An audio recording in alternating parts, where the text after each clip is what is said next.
Assalamualaikum warahmatullahi wabarakatuh. Thariqah Aspia Channel akan menghadirkan kisah-kisah menarik yang tentunya insya Allah bermanfaat untuk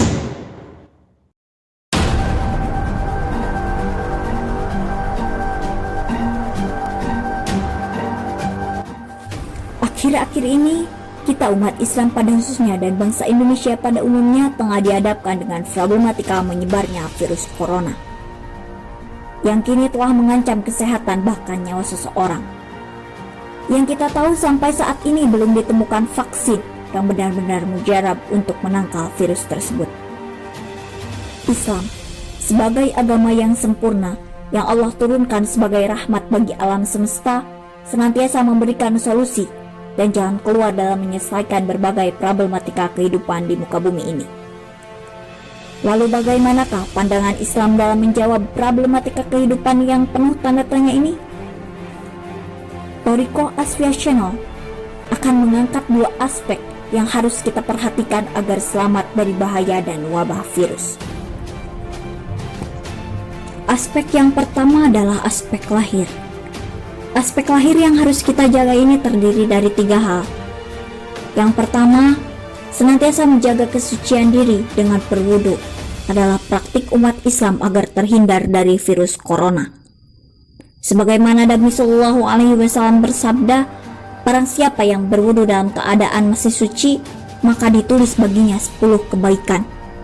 Selanjutnya, mendapatkan tambahan nur. Dalam sebuah hadis juga disebutkan bahwa Nabi Shallallahu Alaihi Wasallam bersabda, wudu atas wudu lainnya seperti cahaya atas cahaya lainnya. Sebagaimana juga yang dianjurkan menurut medis bahwa kita harus sering-sering membasuh tangan. Maka Rasulullah mengajarkan kita agar menjaga wudhu. Bukan hanya tangan saja yang kita basuh ketika berwudhu, tapi setiap anggota wudhu yang wajib dibasuh semuanya bersih dan terbebas dari berbagai partikel virus yang mengena pada badan kita. Di antaranya wajah, mulut, hidung, dan anggota tubuh lainnya. Yang kedua, hindari makanan dan minuman haram. Menghindari makanan haram adalah salah satu praktik umat Islam agar terhindar dari virus corona.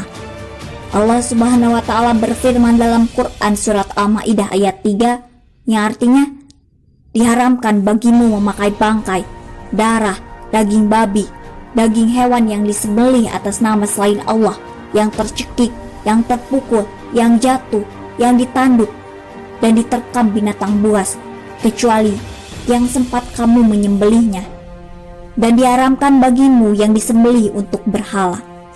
Dan diharamkan juga mengundi nasib dengan anak panah. Mengundi nasib dengan anak panah itu adalah kefasikan. Pada hari ini, orang-orang kafir telah putus asa untuk mengalahkan agamamu. Sebab itu, janganlah kamu takut kepada mereka dan takutlah kepadaku. Pada hari ini telah kusempurnakan untuk kamu agamamu dan telah kucukupkan kepadamu nikmatku dan telah kuridhoi Islam itu jadi agama bagimu. Maka barang siapa terpaksa karena kelaparan tanpa sengaja berbuat dosa, sesungguhnya Allah Maha Pengampun lagi Maha Penyayang. Yang ketiga, bersin dengan menunduk dan berucap hamdalah.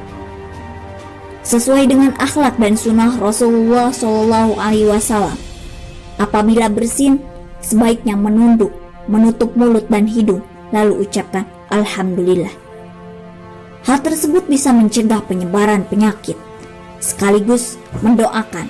Sesuai dalam hadis Nabi Muhammad Shallallahu Alaihi Wasallam, jika seseorang di antara kalian bersin, maka ucapkanlah Alhamdulillah, segala puji bagi Allah.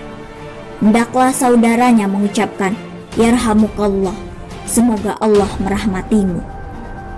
Jika ia mengucapkan Yarhamukallah, ucapkanlah Yahdikumullah wa yusil balakum, semoga Allah memberikan petunjuk dan memperbaiki keadaan. Aspek yang kedua adalah ikhtiar batin. Yang pertama, senantiasa beristighfar, memohon ampun kepada Allah. Karena hakikatnya balai musibah yang menimpa kita seringkali disebabkan oleh dosa dan kelalaian kita. Sebagaimana Allah Subhanahu wa taala telah berfirman dalam Quran surat An-Nisa ayat 111 yang artinya, dan barang siapa berbuat dosa, maka sesungguhnya dia mengerjakannya untuk kesulitan dirinya sendiri, dan Allah Maha mengetahui, Maha bijaksana. Yang kedua, banyak bersolawat kepada Nabi Muhammad SAW. Dari Anas bin Malik radhiyallahu an, beliau berkata bahwa Rasulullah SAW bersabda, barang siapa yang mengucapkan solawat kepadaku 1 kali, maka Allah akan bersolawat baginya 10 kali dan digugurkan 10 kesalahannya, serta ditinggikan baginya 10 derajat di surga kelak. Yang ketiga, sedekah. Dalam banyak hadis Rasulullah SAW menganjurkan kita membentengi diri dengan bersedekah agar terhindar dari musibah. Rasulullah SAW bersabda, sedekah dapat menolak 70 macam bencana, dan yang paling ringan adalah penyakit kusta dan sofa. Hadis riwayat Tabrani. Dalam hadis lain, Rasulullah SAW pun bersabda, bersegeralah bersedekah, sebab bala bencana tidak pernah bisa mendahului sedekah. Hadis riwayat Imam Baihaqi. Kaum muslimin yang budiman, demikianlah uraian tuntunan syariat yang diajarkan oleh Rasulullah SAW. Semoga kita senantiasa ada dalam keselamatan, terhindar dari berbagai balai musibah, dengan selalu setia menjalankan syariat dan sunnah yang dianjurkan oleh Rasulullah SAW.